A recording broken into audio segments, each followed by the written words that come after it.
Tem um equilíbrio aí de diversão também em trabalhar com skate, né? Então, trabalhar com skate não tem nada a ver com trabalhar em banco. Então, trabalhar com skate é outro nível de felicidade. Por mais que eu vou ter que administrar uma empresa como qualquer outro vai administrar um banco, sabe? Mas é outro prazer, é outro nível de relação, sabe? As relações são mais horizontalizadas, assim, as pessoas se constroem de modo mais cooperativas, né? As pessoas se cooperam muito mais, as ideias são muito mais ouvidas e colocadas em prática de modo mais fácil, porque são estruturas mais enxutas e mais próximas, porque a sustentabilidade dessas empresas, da minha empresa principalmente, está muito ligado à sustentabilidade das relações. Então, enquanto as relações perduravam, né, o negócio existia.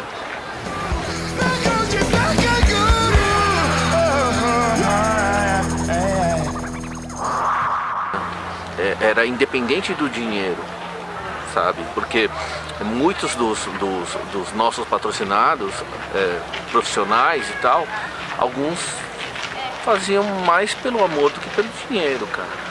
Isso eu consigo afirmar e consigo ver hoje assim, né, cada um exercendo outras profissões, o amor que eles tinham por estar dentro de um leque que a gente formou, assim. Quando a gente pensou em formar uma equipe de skate, quando a Lifestyle pensou em formar uma equipe de skate, a gente encontrou um grande muro, um grande vertical, que era o próprio vertical, sabe? Todas as revistas, donos de revistas e editores de revistas, que eram nossos amigos próximos, a gente criticava os caras, falava, porra, você só coloca pista, só tem pistoleiro e tal na revista, aí cadê a porra do street e tal? Por quê? Porque o street não era falado, porque o street nem tinha nascido na realidade, né? Depois Del Mar, como a gente viu primeira vez e tal, né? Fazendo aquelas manobras infantis e tal, inspiradas pelo freestyle. Então assim, a gente veio de uma época que existia vertical e freestyle, mais nada. Street, nunca ninguém... A gente falava de streeteiro e tal, mas era um cara que andava na rua, ou, sabe? Era uma coisa muito marginal, mesmo pro próprio skate, né? O skate marginalizava o street, era isso, muito.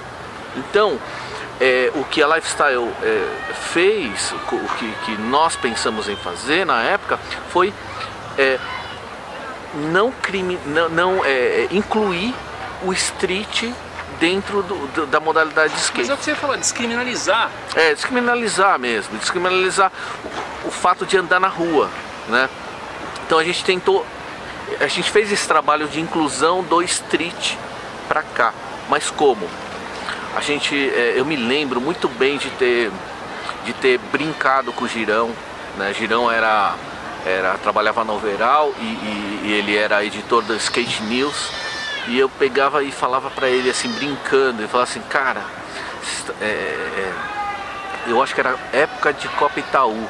Aí eu falei assim, cara, vocês vão ver que um dia, né, o que vai vender é street, porque é de maior, assim, se você olhar para a direita, você vê rua. Se você olhar para a direita, você também vê, para a esquerda, você também vê rua. Então, é o que vai dominar, vai ser o que é mais fácil acesso. E foi nessa época de Copa Itaú que foi muito louco, assim, que realmente comecei a pensar muito fortemente em street. A gente já tinha pego alguns atletas de street, porque todos os pistoleiros já tinham um patrocínio e estavam contratados.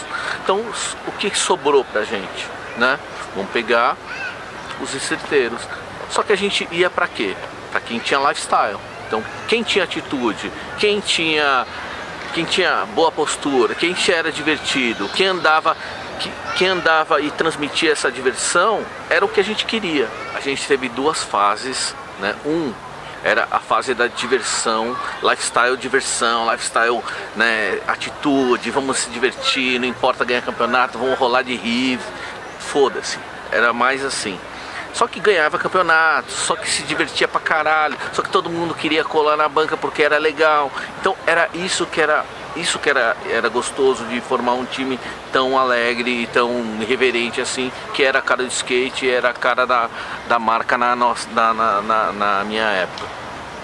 Mas teve uma outra fase que a gente pensou o seguinte, o skate, a gente queria, né, a gente tinha a vaidade de querer fazer o skate um esporte bem visto pela sociedade, né? Então a gente já tinha passado não tinha. A gente tava começando, a gente ia entrar a porra do Jânio para acabar com tudo, mas assim, nessa época a gente tinha um olhar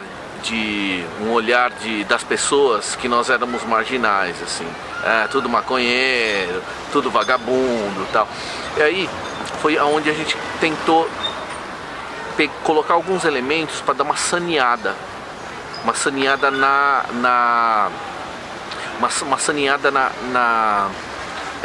no visual da equipe. Então todos eram super bem vestidos, a gente colocava boas roupas nos caras, né? A gente fez com que todo mundo frequentasse a academia. A gente tinha um dia específico que era quarta-feira, que a gente tinha pego o Pastel, que é um gênio, sabe, um gênio de criação, sabe, não estou falando nem de skate, mas de criação de modo geral, mas do skate também ele era genial. A gente pegou ele para ser nosso team manager e ele ficava com o grupo dentro de uma quadra fechada, trancado mesmo, para inventar manobra e inventar rampa, inventar obstáculo, né? Por quê? Porque só fazendo assim que a gente ia inventar manobras novas e o skate ia evoluir, né? Então era um momento, era uma DR da equipe. Então era quarta-feira, o dia da DR, todo mundo chegava lá e ficava falando só disso, só de skate, como fazer a manobra, será que o pé um pouquinho para frente, um pouquinho para trás ia mudar na hora de girar, não sei o que. Isso era super importante, assim. E a gente tinha um trabalho muito sério dentro do atletismo para eles se tornarem bons atletas de skate, né? Então alguns deles eram tão ansiosos e tão agressivos, né, que precisa de agressividade dentro do skate, que a gente antes do campeonato pegava e falava assim, galera, é o seguinte, galera não, uma pessoa específica ou umas pessoas específicas falava, meu, para, fecha o olho, desliga de tudo, você já aqueceu? Então tá, então fecha o olho, agora faz a linha na sua cabeça, todas as manobras, tal, tudo que você vai fazer. Visualizou? Você acertou todas as manobras, então vai, agora você vai fazer isso, né? Aí ele abria o olho, a minha música, pegava e caía. O que eu defendo, né, que hoje não existe esse tipo de preocupação, ou esse tipo de preocupação atlética ou de formação do atleta, mas assim, naquela época pra gente era mais fácil, porque era tudo mais enxuto. Não ia doer se eu saísse da minha empresa e ir lá e andar de skate toda tarde. Não ia doer para minha empresa se eu fosse viajar para algum lugar junto com a equipe e ficar lá treinando com os caras, entendeu? Não ia doer, né? Porque não ia doer realmente. Hoje em dia, com a estrutura tão gigante, muitas vezes você fala com o dono da empresa, né? Todas as empresas que eram formadas por skatistas, hoje em dia os skatistas ficaram velhos como eu. Então esses caras licenciaram suas marcas. Essas marcas são de outros caras que não tem nada a ver com você, não tem nada a ver com o seu atleta, sabe?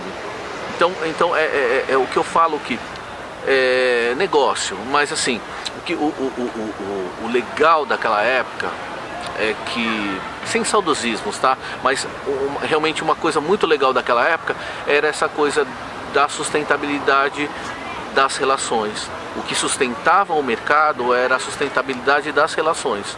Quando a gente ia para um campeonato, a gente ia para ver nossa família do skate, né?